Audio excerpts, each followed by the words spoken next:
Je me pose, je veille à être bien installée, dans une position à la fois agréable et tonique.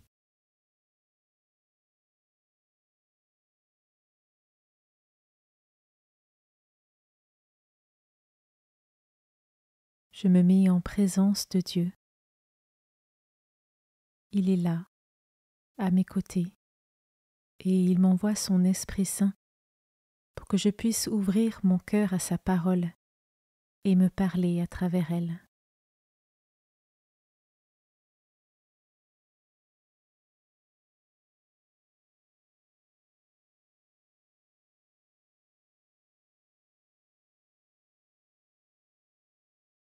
Commençons. Évangile de Jésus-Christ selon saint Luc, chapitre 11, versets 15 à 26. En ce temps-là, comme Jésus avait expulsé un démon, certains dirent : c'est par Belzéboul, le chef des démons, qu'il expulse les démons. D'autres, pour le mettre à l'épreuve, cherchaient à obtenir de lui un signe venant du ciel. Jésus, connaissant leurs pensées, leur dit : tout royaume divisé contre lui-même devient désert. Ses maisons s'écroulent les unes sur les autres. Si Satan lui aussi est divisé contre lui-même, comment son royaume tiendra-t-il ? Vous dites en effet que c'est par Belzéboul que j'expulse les démons.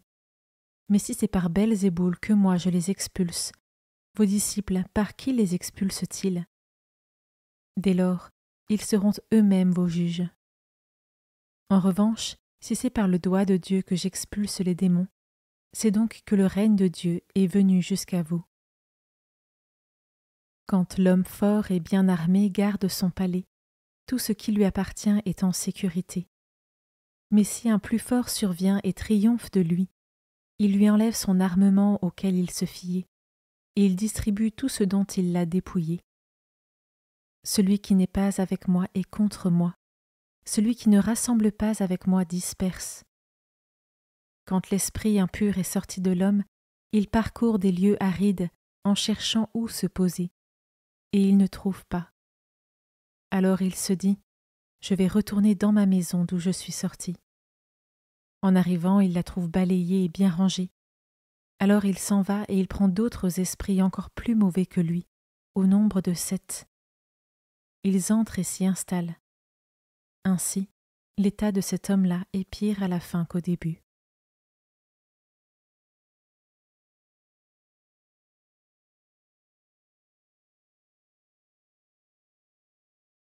Je commence par méditer ce verset. Tout royaume divisé contre lui-même devient désert. Ses maisons s'écroulent les unes sur les autres. L'image du désert que nous donne Jésus est très parlante.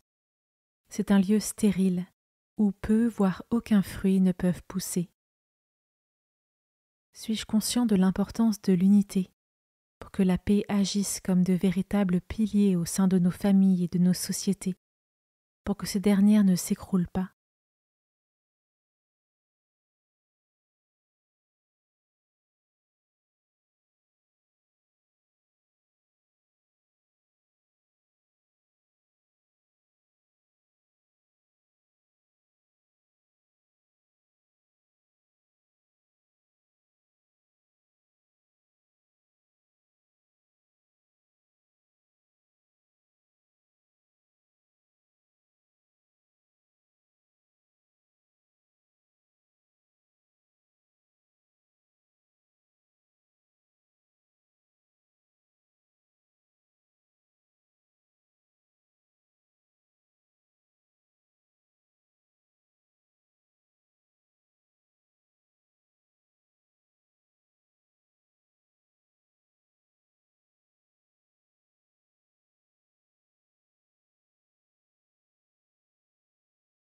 Je peux maintenant m'arrêter sur cet autre verset. Quand l'homme fort et bien armé garde son palais, tout ce qui lui appartient est en sécurité. Ai-je conscience de l'importance de la prière, de la vie intérieure et du discernement pour que mes actes et mes pensées ne deviennent pas une porte ouverte aux malins qui cherchent à venir gangréner mon cœur et mon esprit pour me faire tomber à la moindre occasion.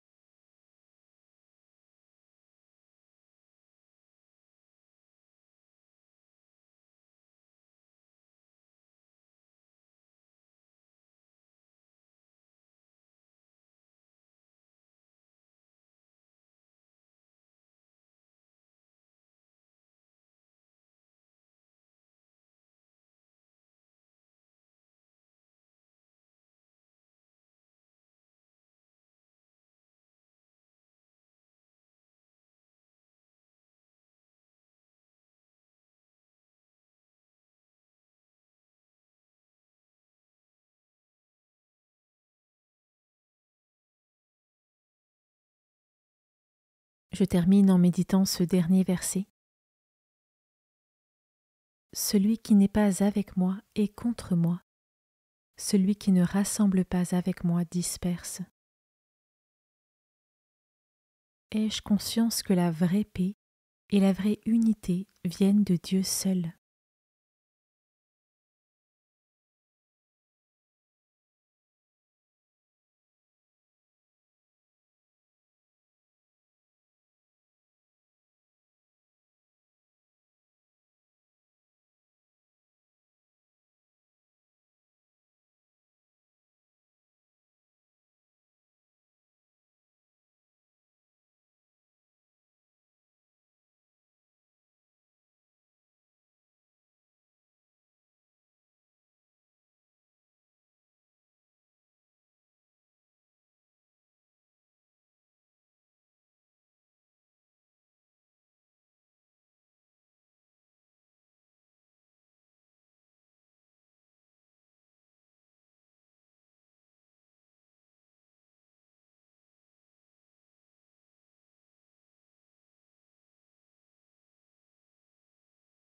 Par une parole ou un geste, je conclus mon temps de prière.